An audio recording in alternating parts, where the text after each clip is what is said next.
Hello ನಮಸ್ಕಾರ. ನಾನು ನಿಮ್ಮ ಸ್ಪರ್ಶ ಗೌಡ. ಯಾರೆಲ್ಲ ಇನ್ನು ಕಾಮನಬಿಲ್ಲು ಕಥಾಗುಚ್ಛ ಯೂಟ್ಯೂಬ್ ಚಾನಲ್ಗೆ ಸಬ್ಸ್ಕ್ರೈಬ್ ಆಗಿಲ್ವೋ ಕೂಡಲೇ ಸಬ್ಸ್ಕ್ರೈಬ್ ಆಗಿ. ಕತೆ ಇಷ್ಟ ಆದರೆ ಶೇರ್ ಮಾಡಿ, ಲೈಕ್ ಮಾಡಿ ಹಾಗೂ ಕಮೆಂಟ್ ಮಾಡಿ. ನಾನು ಇವತ್ತು ಹೇಳ್ತಿರೋ ಕತೆ ಒಂಗಿರಣ ಭಾಗ 160. ಶರಡಿ ಟೇಬಲ್ ಮೇಲೆ ಬಿಸಿ ಕಾಫಿ ಚೆಲ್ಲುತ್ತಿದ್ದ ಹಾಗೆ ಎದ್ದು ದೂರ ಸರಿದನು. ತನ್ನ ಬಟ್ಟೆಯ ಮೇಲೆ ಬಿಸಿ ಕಾಫಿ ಆರಿತಲ್ಲ ಎನ್ನುವ ಕೋಪಕ್ಕೆ ಎದ್ದು ನಿಂತ ನಿಶಾ, ವಾಟ್ ನಾನ್ಸೆನ್ಸ್, ಏನು ಮಾಡಿದೆ ನೀನು? ಈಗ ನನ್ನ ಬಟ್ಟೆ ಎಲ್ಲ ಹಾಳಾಯಿತು. ಈ ಬಟ್ಟೆಯ ಬೆಲೆ ಎಷ್ಟು ಎಂದು ನಿನಗೆ ಗೊತ್ತಾ ಎಂದು ಕೋಪದಲ್ಲಿ ರೇಗಿಬಿಟ್ಟಳು. ಅವಳ ಮಾತು ಕೇಳಿ ನಿಶಾ ಮೇಲೆ ಧನುಷ್ಗೆ ಕೋಪ ಬಂದು ಬಿಟ್ಟಿತು. ಅವರಿಬ್ಬರ ಮಧ್ಯೆ ಏನೇ ಮನಸ್ತಾಪ ಇರಬಹುದು, ಅದನ್ನು ಮೂರನೆಯವರ ಮುಂದೆ ಬಿಟ್ಟುಕೊಡುವುದಿಲ್ಲ ಅವನು. ಅಲ್ಲದೆ ಅವಳನ್ನು ತಾನು ಎಷ್ಟು ಬೈದರೂ ಪರವಾಗಿಲ್ಲ, ಆದರೆ ಬೇರೆಯವರು ಅವಳನ್ನು ಬೈದರೆ ಸಹಿಸುವುದಿಲ್ಲ ಅವನು. ನಿಶಾ, ಯಾರ ಮುಂದೆ ಏನು ಮಾತನಾಡುತ್ತಿದ್ದೀಯಾ? ಅವಳು ನನ್ನ ಹೆಂಡತಿ. ಈಗ ಅವಳು ಉಟ್ಟಿರುವ ಸೀರೆ ಬೆಲೆ ನಿನಗೆ ಗೊತ್ತಾ ಎಂದನು ಅದೇ ಕೋಪದಲ್ಲಿ. ಸ್ಪಂದನ ಅವರೇ ಖುದ್ದಾಗಿ ಶರತಿಗೆ ಪ್ರತಿದಿನ ಶಾಲೆಗೆ ಉಡಲು ದುಬಾರಿ ಬೆಲೆಯ ಸೀರೆಗಳನ್ನು ತೆಗೆದುಕೊಟ್ಟಿದ್ದರು. ಆ ಕ್ಷಣಕ್ಕೆ ನಿಶಾ ತನ್ನ ಸ್ನೇಹಿತೆ ಎನ್ನುವುದನ್ನು ಕೂಡ ಮರೆತನು. ಸಾರಿ, ಸ್ಲಿಪ್ ಆಗಿ ಕೈ ಜಾರಿತು ಅಷ್ಟೇ ಎಂದು ಶರದಿ ಕೂಡ ಸಪ್ಪಗೆ ಮುಖ ಮಾಡಿ ಹೇಳಿದಳು. ಧನುಷ್ ಇರುವನು ಮರೆತು ಹಾಗೆಲ್ಲ ಮಾತನಾಡಿದವಳು ಅವನ ಮಾತಿಗೆ ಪೆಚ್ಚಾಗಿ, ಬಟ್ಟೆ ಹಾಳಾಯ್ತಲ್ಲ ಎನ್ನುವ ಕೋಪಕ್ಕೆ ಹಾಗೆಲ್ಲ ಮಾತನಾಡಿದೆ. ನಾನು ಡ್ರೆಸ್ ಕ್ಲೀನ್ ಮಾಡಿಕೊಂಡು ಬರುತ್ತೇನೆ ಎಂದು ವಾಶ್ರೂಮ್ ಕರೆ ಹೊರಟಳು. ವಾಶ್ರೂಮಿನ ಬಳಿ ಬಂದು ನಲ್ಲಿಯ ನೀರಿನಿಂದ ಬಟ್ಟೆಗೆ ಆರಿದ ಕಾಫಿಯನ್ನು ಸ್ವಲ್ಪ ಸ್ವಚ್ಛ ಮಾಡಿಕೊಂಡವಳು ಎರಡು ಕೈಯನ್ನು ಮುಷ್ಟಿ ಮಾಡಿ ಅಲ್ಲಿಯೇ ಇದ್ದಂತಹ ಶೆಲ್ಪಿಗೆ ಗುದ್ದುತ್ತಾ, ಈಡಿಯಟ್, ನನ್ನ ಬಟ್ಟೆಗೆ ಕಾಫಿ ಆರಿಸುತ್ತೀಯ? ಎಷ್ಟು ಕೊಬ್ಬು ನಿನಗೆ! ಅಲ್ಲದೆ ನಿನ್ನನ್ನು ಕಂಡರೆ ಅದೇನೋ ಪ್ರೀತಿ ಅವನಿಗೆ. ಈ ಪ್ರೀತಿ ಎಷ್ಟು ದಿನ ಇರುತ್ತೆ ಅಂತ ನಾನು ನೋಡ್ತೀನಿ. ಶರದಿ, ನಿನ್ನನ್ನು ಮಾತ್ರ ನಾನು ಸುಮ್ಮನೆ ಬಿಡುವುದಿಲ್ಲ ಎಂದು ಹಲ್ಲು ಕಚ್ಚಿ ನುಡಿದುಕೊಂಡಿದ್ದಳು. ನಿಶಾ ಓದತ್ತಲೇ ನೋಡುತ್ತಾ ನಿಂತಿದ್ದವಳ ತುಟಿ ಅರಳಿದವು. ಇವಳು ಹಾಕಿರುವ ಬಟ್ಟೆಯ ಚೆಂದಕ್ಕೆ ನನ್ನ ಡ್ರೆಸ್ಸಿಂಗ್ ಸೆನ್ಸ್ ಬಗ್ಗೆ ಮಾತನಾಡುತ್ತಾಳೆ. ಇವಳ ಮೈಯನ್ನು ಊರೆಲ್ಲ ನೋಡುವ ಹಾಗೆ ಬಟ್ಟೆ ಹಾಕುವುದೇ ಇವಳ ಡ್ರೆಸ್ಸಿಂಗ್ ಸೆನ್ಸ್ ಅನಿಸುತ್ತೆ ಎಂದು ಮನದಲ್ಲಿ ಹೇಳಿಕೊಂಡವಳು. ಧನು, ಅದು ಕಾಲು ಸ್ಲಿಪ್ ಆಗಿ ಎನ್ನುತ್ತಿದ್ದವಳನ್ನು ನೋಡಿದವನು, ಪರವಾಗಿಲ್ಲ ಬಿಡು ಶರದಿ, ನೀನೇನು ಬೇಕೆಂದು ಮಾಡಿಲ್ಲವಲ್ಲ. ಇದನ್ನು ಕ್ಲೀನ್ ಮಾಡುತ್ತಾರೆ, ಬೇರೆ ಟೇಬಲ್ ಬಳಿ ಕುಳಿತುಕೊಳ್ಳೋಣ ಬಾ ಎಂದು ಅವಳನ್ನು ಪಕ್ಕದಲ್ಲಿಯೇ ಇದ್ದಂತಹ ಟೇಬಲ್ ಬಳಿ ಕೂರಿಸಿ ಅವಳಿಗೆಂದೇ ಇನ್ನೊಂದು ಕಾಫಿ ಆರ್ಡರ್ ಮಾಡಿದನು. ಈ ದೂರ್ವಾಸ ಮುನಿ ಯಾವಾಗ ಇಷ್ಟೊಂದು ಬದಲಾದ?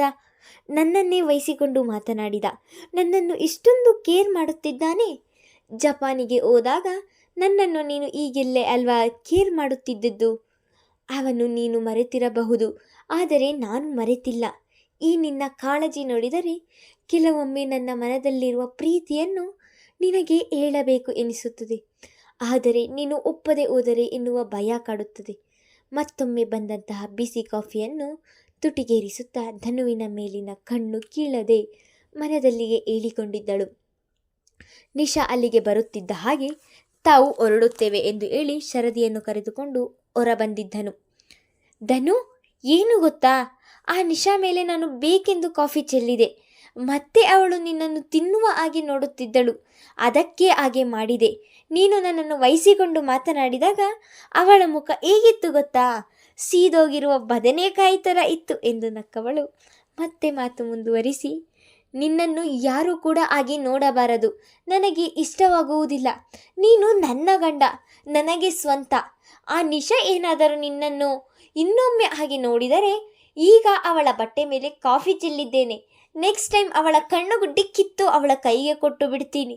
ನಾನು ಈ ಮನೆಯಲ್ಲಿರಲು ಮೇಲ್ನೋಟಕ್ಕೆ ಆ ಮನೆಯವರಿಗೋಸ್ಕರ ಆದರೂ ಅಸಲಿ ಕಾರಣ ನಿನಗೋಸ್ಕರ. ಧನು, ನಿನ್ನ ಮೇಲಿನ ಪ್ರೀತಿಯಿಂದ ನಾನು ನಿನ್ನ ಜೊತೆ ಜಗಳ ಆಡಿದರೂ ನಿನ್ನನ್ನು ಮಾತನಾಡಿಸಲಿಲ್ಲ ಎಂದರೆ ನನಗೆ ಸಮಾಧಾನ ಇರುವುದಿಲ್ಲ ಎಂದು ಮಲಗಿದ್ದವನ ತಲೆ ಕೂದಲೊಳಗೆ ಕೈ ಆಡಿಸುತ್ತಾ ಒಬ್ಬೊಬ್ಬಳೇ ಮಾತನಾಡುತ್ತಿದ್ದಳು. ಇದೇ ಮಾತುಗಳನ್ನು ಅವನು ಎಚ್ಚರವಾಗಿದ್ದಾಗ ಹೇಳಿದಿದ್ದರೆ ಕುಣಿದು ಕುಪ್ಪಳಿಸುತ್ತಿದ್ದನೇನೋ. ಅವನ ಹಣೆಯ ಮೇಲೆ ಇದ್ದಂತಹ ತಲೆಯ ಕೂದಲನ್ನು ಹಿಂದಕ್ಕೆ ನೇವಿದವಳಿಗೆ ಕಿಟಕಿಯಿಂದ ಬೀಳುತ್ತಿದ್ದಂತಹ ತಿಂಗಳ ಬೆಳಕಿನ ಕಿರಣಗಳಿಗೆ ಅವನ ಮುಖ ಬಹಳವೇ ಸುಂದರವಾಗಿ ಕಾಣುತ್ತಿತ್ತು. ಅದೆಷ್ಟು ಸುಂದರ ನನ್ನವನು ಎಂದು ಹೇಳುತ್ತಲೇ ಅವನ ಹಣೆಗೆ ಬೆಚ್ಚಗಿನ ಮುತ್ತ ನೀಡಿಸಿ ಅವನ ಎದೆಯ ಮೇಲೆ ತಲೆ ಇರಿಸಿ ಮಲಗಿದಳು. ಹಲೋ, ಎಕ್ಸ್ಕ್ಯೂಸ್ ಮೀ, ಯಾರಿದ್ದೀರಾ ಮನೆಯಲ್ಲಿ ಎಂದರು. ಅಡಿಗೆ ಮನೆಯಲ್ಲಿದ್ದ ವಸುಂಧರ ಅವರಿಗೆ ಬಾಗಿಲಿನಲ್ಲಿ ಯಾರೋ ಮಾತನಾಡಿದ್ದು ಅರಿವಾಗಿ ಹೊರಬಂದು ಬಾಗಿಲಿನಲ್ಲಿ ನಿಂತಿದ್ದ ಹುಡುಗರನ್ನು ನೋಡಿ, ಯಾರು ನೀವು ಎಂದರು. ನಾವು ಕಂಪನಿಯಿಂದ ನಿಮ್ಮ ಮನೆಗೆ ಏರ್ ಕೂಲರ್ ಫಿಟ್ ಮಾಡಲು ಬಂದಿದ್ದೇವೆ ಎಂದನು ಒಬ್ಬ ಹುಡುಗ. ವಸುಂಧರ ಅವರಿಗೆ ಏರ್ ಕೂಲರ್ ಏನು ಎನ್ನುವುದು ತಿಳಿಯದೆ ಆ ಹುಡುಗರ ಮುಖ ನೋಡಿದವರು, ಆರಾಧ್ಯ ಬಾಯಿಲಿ ಎಂದು ಕೋಣೆಯಲ್ಲಿದ್ದ ಸುಧೆಯನ್ನು ಕರೆದಿದ್ದರು. ಆರಾಧ್ಯ ಹೊರಬರುತ್ತಿದ್ದ ಹಾಗೆ, ಈ ಹುಡುಗರು ಏನೋ ಹೇಳುತ್ತಿದ್ದಾರೆ ಕೇಳು ಎಂದು ಅವಳಿಗೆ ಜಾಗ ಬಿಟ್ಟು ಹಿಂದೆ ಸರಿದು ನಿಂತರು. ಯಾರು ನೀವು ಎಂದು ಅದೇ ಪ್ರಶ್ನೆ ಕೇಳಿದಳು ಆರಾಧ್ಯ. ಮ್ಯಾಮ್, ನಾವು ಏರ್ ಕೂಲರ್ ಫಿಟ್ ಮಾಡಲು ಬಂದಿದ್ದೇವೆ ಎಂದು ಇನ್ನೊಂದು ಹುಡುಗ ಹೇಳಿದ ಮಾತನ್ನು ಕೇಳಿ ಆಶ್ಚರ್ಯವಾದವಳು, ನೀವೆಲ್ಲೋ ತಪ್ಪಾದ ಅಡ್ರೆಸ್ಗೆ ಬಂದಿದ್ದೀರಾ. ನಮ್ಮ ಮನೆಯಲ್ಲಿ ಯಾರೂ ಏರ್ ಕೂಲರ್ ಬುಕ್ ಮಾಡಿಲ್ಲ. ಇನ್ನೊಮ್ಮೆ ಅಡ್ರೆಸ್ ಚೆಕ್ ಮಾಡಿ, ಅವರ ಮನೆಗೆ ಹೋಗಿ ಎಂದಳು. ಇಲ್ಲ ಮೇಡಮ್, ನಾವು ಕೇಳಿಕೊಂಡೇ ಬಂದಿರೋದು. ರಿಷಿ ಅಂದರೆ ಇದೇ ಮನೆಯವರು ತಾನೇ? ಬೇಕಿದ್ದರೆ ಅಡ್ರೆಸ್ ನೋಡಿ ಎಂದು ಒಂದು ಚೀಟಿಯನ್ನು ಅವಳ ಕೈಗೆ ನೀಡಿದನು. ಹೌದು, ಇದು ರಿಷಿಯವರ ಮನೆಯೇ ಎಂದು ಹೇಳುತ್ತಾ ಚೀಟಿ ನೋಡಿದರೆ ಅದು ಅವರ ಮನೆಯ ಅಡ್ರೆಸ್ ಆಗಿತ್ತು. ಅಲ್ಲದೆ ಆ ಬಿಲ್ನಲ್ಲಿ ಇದ್ದಂತಹ ಅಮೌಂಟ್ ನೋಡಿ ಆಶ್ಚರ್ಯವಾದವಳು, ಇಷ್ಟೊಂದು ಹಣ ಕೊಟ್ಟು AC ಬುಕ್ ಮಾಡಿದ್ದಾರಲ್ಲ, ಇವರಿಗೇನು ಬುದ್ಧಿ ಬೇಡವಾ ಎಂದುಕೊಂಡವಳಿಗೆ ಈಗಲೂ ರಿಷಿ AC ಬುಕ್ ಮಾಡಿರುವುದನ್ನು ನಂಬಲು ಆಗುತ್ತಿಲ್ಲ. ಆರಾಧ್ಯ, ಏನು ಅದು ಎಂದರು ವಸುಂಧರ. ಅತ್ತೆ, ನಿಮ್ಮ ಮಗ AC ಬುಕ್ ಮಾಡಿದ್ದಾರೆ ಎಂದಳು. ಮೊದಲಿಗೆ ಏರ್ ಕೂಲರ್ ಅಂದರೆ ಏನು ಎಂದು ತಿಳಿಯದವರು AC ಎನ್ನುತ್ತಿದ್ದ ಹಾಗೆ ಅರ್ಥ ಮಾಡಿಕೊಂಡವರಿಗೆ ಆಶ್ಚರ್ಯವೇ. 1 ಮಿನಿಟ್ ಇಲ್ಲಿಯೇ ಇರಿ, ಬಂದೆ ಎಂದವಳು ತನ್ನ ಕೋಣೆಗೆ ಹೋಗಿ ಫೋನ್ ತೆಗೆದುಕೊಂಡು ರಿಷಿಗೆ ಕರೆ ಮಾಡಿದಳು. ಇತ್ತ ಕಚೇರಿಯಲ್ಲಿ ಇದ್ದವನು ಆರಾಧ್ಯ ಕರೆ ಮಾಡುತ್ತಿರುವುದನ್ನು ನೋಡಿ ಕರೆ ಸ್ವೀಕರಿಸಿ, ಹಲೋ ಹೇಳಿ ಎಂದನು. ಹಲೋ, ಅದು ನೀವು ಏರ್ ಕೂಲರ್ ಬುಕ್ ಮಾಡಿದ್ದೀರಾ ಎಂದು ಅನುಮಾನದಲ್ಲಿಯೇ ಕೇಳಿದಳು. ಹೌದು, 2 ರೂಮಿಗೂ ಅವರೇ ಫಿಟ್ ಮಾಡಿ ಹೋಗುತ್ತಾರೆ, ನೋಡಿಕೊಳ್ಳಿ ಎಂದನು. ಅಲ್ಲ, ಇವಾಗ ಅದರ ಅವಶ್ಯಕತೆ ಏನಿತ್ತು ಎಂದವಳ ಮಾತು ಕೇಳಿ ಮುಗುಳು ನಕ್ಕವನು, ನನಗೆ ಕೆಲಸ ಇದೆ ಎಂದು ಕರೆ ತುಂಡರಿಸಿದನು. ನಾನು ಏನಾದರೂ ಕೇಳಿದರೆ ಮಾತೇ ಆಡಲ್ಲ ಎಂದು ಗೊಣಗಿಕೊಂಡು ಹೊರಗೆ ಬಂದಿದ್ದಳು. ರಿಷಿ ಹೇಳಿದ ಹಾಗೆ 2 ಕೋಣೆಗಳಿಗೂ AC ಫಿಟ್ ಮಾಡಿ ಆ ಹುಡುಗರು ಅಲ್ಲಿಂದ ಹೊರಟಿದ್ದರು. ರಿಷಿ, ಮೊದಲೇ ತೊಂದರೆಯಲ್ಲಿದ್ದೀಯ, ಅಂಥದ್ದರಲ್ಲಿ ಈಗ ಈ ಖರ್ಚು ಬೇಕಾ? ರಿಷಿ ತಂಗಿ ಮದುವೆಗೆ ಹಣ ಹೊಂದಿಸಲು ಎಷ್ಟು ಕಷ್ಟಪಟ್ಟಿದ್ದಾನೆ ಎಂದು ಅವರು ಕಣ್ಣಾರೆ ಕಂಡಿದ್ದಾರೆ. ಈಗ ತಿಂಗಳಿಗೂ ತೆಗೆದುಕೊಂಡಿರುವ ಸಾಲಕ್ಕೆ ಬಡ್ಡಿ ಕೂಡ ಕಟ್ಟಬೇಕು. ಅಂಥದ್ದರಲ್ಲಿ ಮನೆಗೆ AC ಹಾಕಿದ್ದಾನೆ. ಹಣದ ವ್ಯವಸ್ಥೆ ಹೇಗೆ ಮಾಡಿದೆ ಎನ್ನುವ ಚಿಂತೆ ಅವರಿಗೆ. ಹಾಗಾಗಿ ರಾತ್ರಿ ಊಟ ಮಾಡುವಾಗ ಮಗನನ್ನು ಕೇಳಿದರು ವಸುಂಧರ. ಕೈಯಲ್ಲಿ ತಟ್ಟೆ ಹಿಡಿದು ತನ್ನ ಅತ್ತೆಯ ಪಕ್ಕ ಕುಳಿತಿದ್ದವಳು ತನ್ನ ಅತ್ತೆ ಹೇಳಿದ ಮಾತಿಗೆ ರಿಷಿ ಏನು ಉತ್ತರಿಸುತ್ತಾನೆ ಎಂದು ಅವನನ್ನೇ ನೋಡುತ್ತಾ ಉಳಿದಳು. ಯಾಕಮ್ಮ, ನಿನಗೆ ನಿನ್ನ ಮಗನ ಮೇಲೆ ನಂಬಿಕೆ ಇಲ್ಲವಾ ಎಂದನು. ಅವನ ಮಾತು ಆರಾಧ್ಯಳಿಗೆ ವಿಚಿತ್ರ ಎನಿಸಿತು. ನಿನ್ನನ್ನು ನಂಬದೆ ಇನ್ಯಾರನ್ನು ನಂಬಲಿ ರಿಷಿ? ಯಾವುದೋ ಜನ್ಮದಲ್ಲಿ ನನ್ನ ತಾಯಿಯಾಗಿದ್ದೆ ಎನಿಸುತ್ತದೆ. ಈ ಜನ್ಮದಲ್ಲಿ ನನ್ನ ಮಗನಾಗಿ ಹುಟ್ಟಿ ನನ್ನ ಕಷ್ಟ ನೀಗಿಸುತ್ತಿದ್ದೀಯ. ನಿನಗೆ ಕಷ್ಟವಾಗಬಾರದು ಎಂದು ಹೇಳಿದೆ ಅಷ್ಟೇ ಎಂದರು. ವಸುಂಧರ ಅವರ ಮಾತಿನಲ್ಲಿಯೇ ಮಗನ ಮೇಲೆ ಇವರಿಗೆಷ್ಟು ಪ್ರೀತಿ ಎಂದು ಅರಿತವಳು ಆರಾಧ್ಯ. ನೀನು ಯೋಚಿಸುವ ರೀತಿ ಏನೂ ಆಗುವುದಿಲ್ಲ ಅಮ್ಮ, ಇನ್ನೊಂದು ಸ್ವಲ್ಪ ದಿನದಲ್ಲಿ ಎಲ್ಲವೂ ಸರಿ ಹೋಗುತ್ತದೆ ಎಂದು ಹೇಳುತ್ತಾ ಊಟ ಮುಂದುವರಿಸಿದನು. ಮಾರನೇ ದಿನ ಡೈನಿಂಗ್ ಟೇಬಲ್ ಹಾಗೂ ಸೋಫಾವನ್ನು ತರಿಸಿದನು ರಿಷಿ.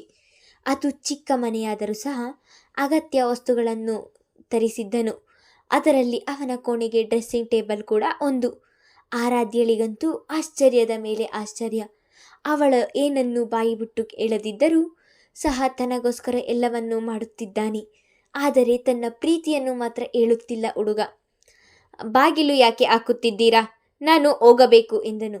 ರಿಷಿ ಕೋಣೆಗೆ ಬರುತ್ತಿದ್ದ ಹಾಗೆ ಅವನ ಹಿಂದೆಯೇ ಬಂದವಳು ಕೋಣೆಯ ಬಾಗಿಲಿನ ಚಿಲಕವಾಗಿ ಅದರ ಹಿಂದೆ ಕೈಕಟ್ಟಿ ನಿಂತಳು. ನಾನು ಕೇಳುವ ಪ್ರಶ್ನೆಗೆ ಉತ್ತರ ಕೊಟ್ಟು ಹೋಗಿ ಎಂದಳು. ಅವಳ ಇಂದಿನ ವರ್ತನೆ ವಿಚಿತ್ರ ಎನಿಸಿತು.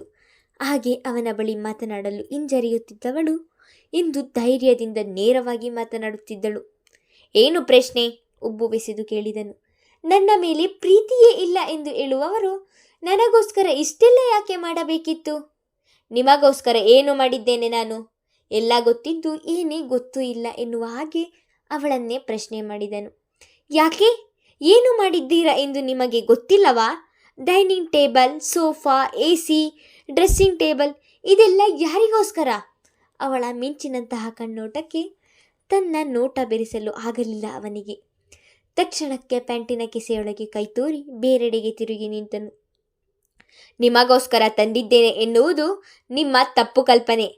ಮನೆಯಲ್ಲಿ ನೀವೊಬ್ಬರೇ ಇಲ್ಲ, ಎಲ್ಲರೂ ಇದ್ದೀವಿ. ಮನೆ ಚೆನ್ನಾಗಿ ಕಾಣಲಿ ಅಂತ ಅಷ್ಟೇ ತಂದದ್ದು ಎಂದನು. ಹಾಗಾದರೆ ಇಷ್ಟು ವರ್ಷ ಯಾಕೆ ತಂದಿರಲಿಲ್ಲ? ತಟ್ಟನೆ ತೂರಿ ಬಂದಿತ್ತು ಅವಳ ಪ್ರಶ್ನೆಗೆ.